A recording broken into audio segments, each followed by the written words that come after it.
మాకు బియ్యం ధనం సంబంధించి 12 రకాలు ఉంది సార్, మీకు తెలుసు. 12 రకాల్లో మాకు అసలు ఏ అభివృద్ధి లేదు సార్. ఒక ఇల్లు మాత్రం చూపిస్తున్నా, ఇల్లు కూడా పూర్తి కాని పరిస్థితి. చాలా మంది ఇల్లు నింపుకొని ఉన్నామండి ఈ రోజు. కాబట్టి మీరు అది తొందరగా అయ్యేలాగా చేయాలని చెప్పేసి మేము ఎన్ఆర్ఎస్ నుంచి మాకు ఇల్లు అయిన వరకు మాకు 27,000 రావాలి సార్. మరి 27,000 ఎందుకు ఎస్టిమేషన్ వేయలేదు, దానికి మాకు ఎన్ఆర్ఎస్ నుంచి 27,000 రూపాయలు దాటలేదు సార్.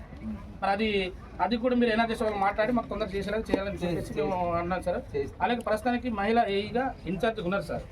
ఈమె అంటే గ్రామాలు తిరగలేదు, ఎందుకంటే పేమెంట్ కాబట్టి దానిలో నుంచి మగవాడిని ఎవరు నియమించి మా గ్రామాలకు తొందరగా తిరిగి అప్లోడ్ చేసి మాకు తొందరగా జరిగేలా చేయాలని చెప్పేసి ఈ డిమాండ్లో చెప్తున్నాం సార్.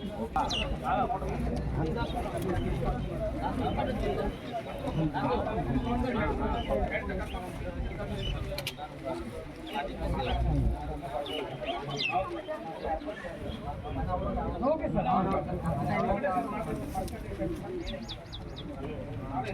మండలం